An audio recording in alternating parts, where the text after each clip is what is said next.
External Affairs Minister Sushma Swaraj is arriving in Kathmandu today for the meeting of foreign ministers of Bay of Bengal Initiative for Multi-Sectoral Technical and Economic Cooperation. The visit assumes significance and she will also be meeting her Bhutanese counterpart Tamacho Dorji on the sidelines of the visit. Also, there have been a number of recent attacks in India in Nepalese parliament on the issue of Doklam. Now, according to Chinese daily Global Times, two Nepali organizations, the Nepal-China Mutual Cooperation Society and the Greater Nepal Nationalist Front, have expressed support for China's stance on the Doklam region. The two organizations have made statements in Nepali media to support China and asked India to withdraw its troops from Doklam.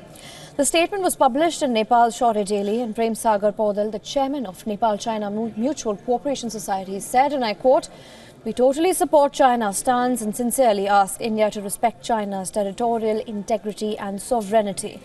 We agree with China's request to India to withdraw its troops from the Doklam region." End quote. Sushma Swaraj would need to tackle such voices from Nepal that supports China and she is expected to meet senior political leaders besides just meeting the Prime Minister Sher Bahadur Deuba and the President Vidya Devi Bhandari of Nepal. The two-day meeting of the foreign ministers is likely to finalize the date for the fourth summit and to assess and review progress made by the grouping.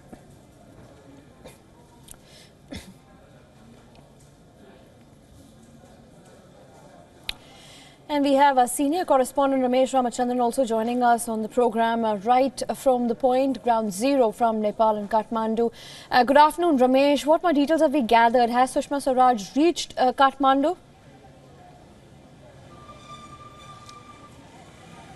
Indeed, Sushma Swaraj landed in Kathmandu just over an hour ago, and she's now closeted with her officials in previewing the BIMSTEC summit, which will begin at about 6 p.m. local time this evening.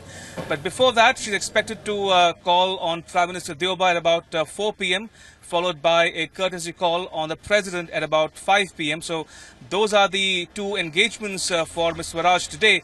But tomorrow will be the key highlight to my mind, which will be her bilateral meetings with the Foreign Minister of Bhutan.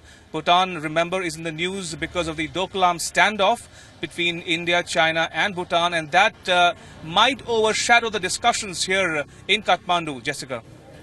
Absolutely, Ramesh. They might just overshadow the discussion on the BIMSTEC summit and they're likely to decide, in fact, moving ahead with that plan, Ramesh. But since Sushma Swaraj has already landed, what is the schedule for the day and what is likely to happen from here on?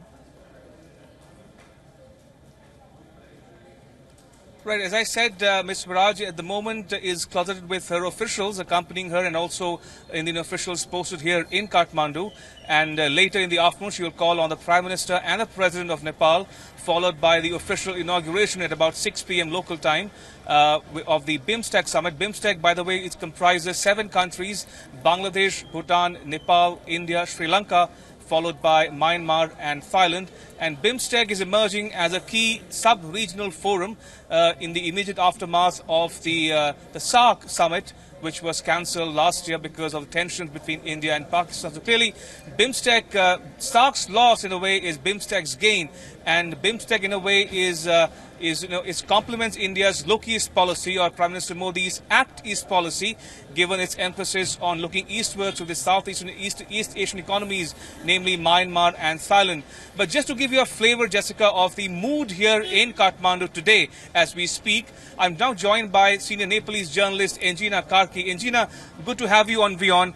Give me a sense of what the Nepalese media and the government here are talking about the Doklam standoff that we are seeing for the last month and a half.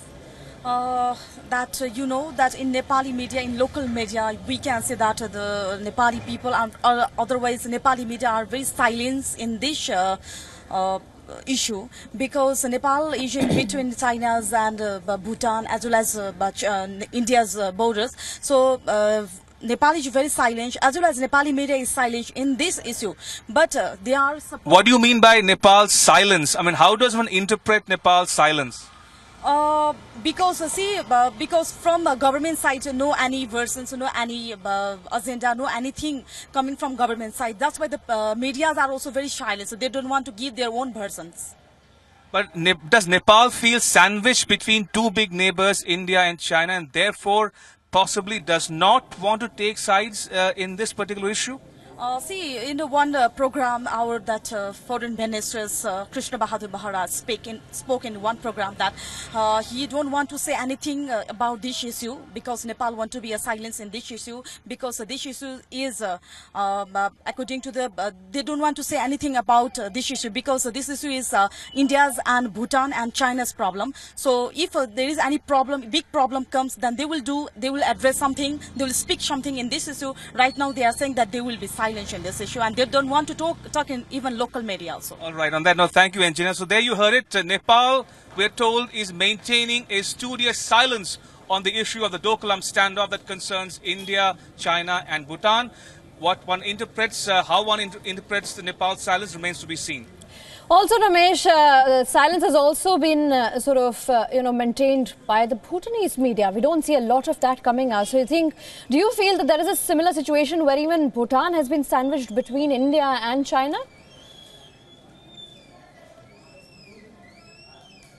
Well, in a sense, the only official statement that has come out of Bhutan so far has been the June 29th statement issued by the government where it officially protested the Chinese maneuvers on the Doklam Plateau, claiming that Doklam is very much part of Bhutanese territory.